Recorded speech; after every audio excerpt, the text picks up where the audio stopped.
little about coexistence. It's a big thing, especially in this area. I found this quote by biologist Stephen.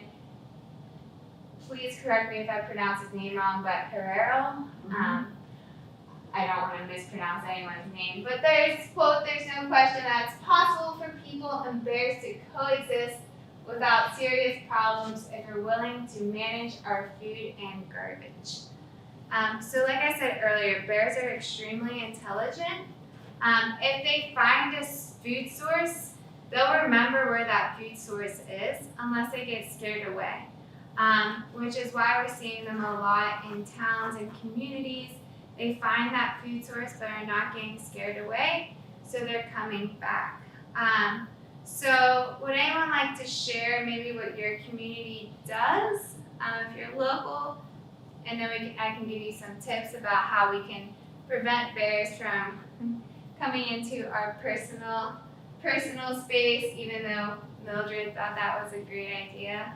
Does communities around here, if anyone would like to share what they do for bear awareness? Our neighborhood really encourages us to have bear-proof garbage cans. And they also impose a fine on anybody who puts a garbage can out or has it around their house, not bear-proof. And if they scatter the garbage all over the place, which they do, they get fined in the neighborhood. What makes it bear-proof? What makes it bear-proof?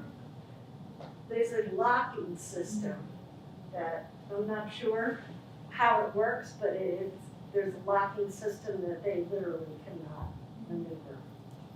I've seen the ones that are like small storage units that lock, and so it would lift to the top when you unlock it, and they may be able to get in, but it discourages them up at Beach Mountain in the homeowners area there. Okay.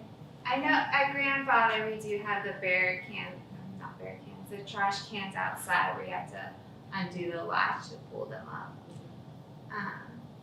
Anyone else? Thanks for sharing. And I guess Petrilla, they've got their trash cylinders that are around low.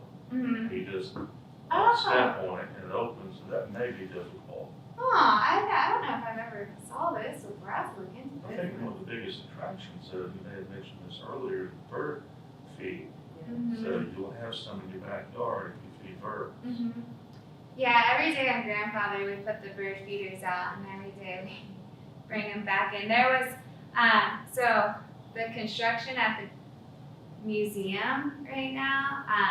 It's closed off now, but we have our bird seed in big containers, like the tin trash cans, basically for smaller rodent populations. But we did have a resident wild bear that figured out, I think the door was like this big to get through where the construction was, and it shimmied its way in, and obviously found the bird seed, but you could see its tracks on the carpet.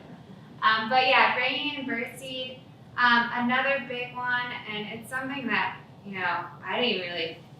I thought about but didn't put too much thought into it, or making sure the grills are your grill outside is really clean as well. Just something, I grew up in Pennsylvania, and grilling is very popular, but no one cleaned their grill.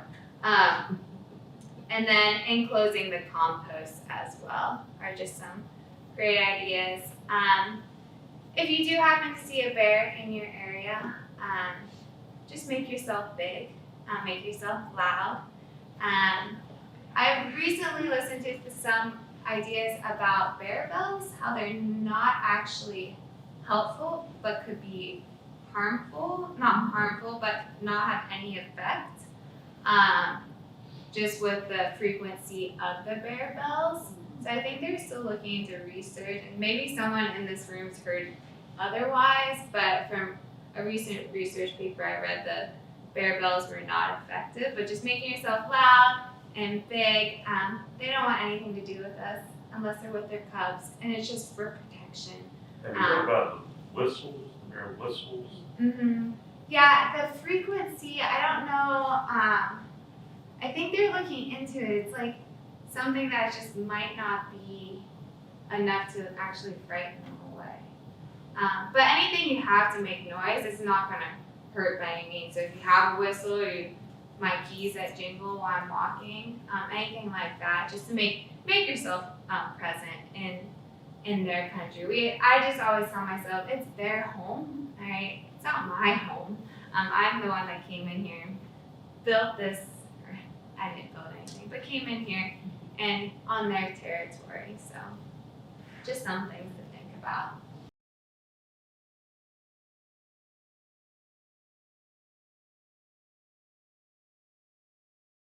Hi, my name is Jesse Pope. I'm the President and Executive Director of the Grandfather Mountain Stewardship Foundation. Thank you for watching this video. Click the subscribe button below.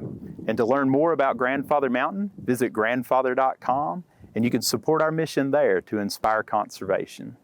Thank you.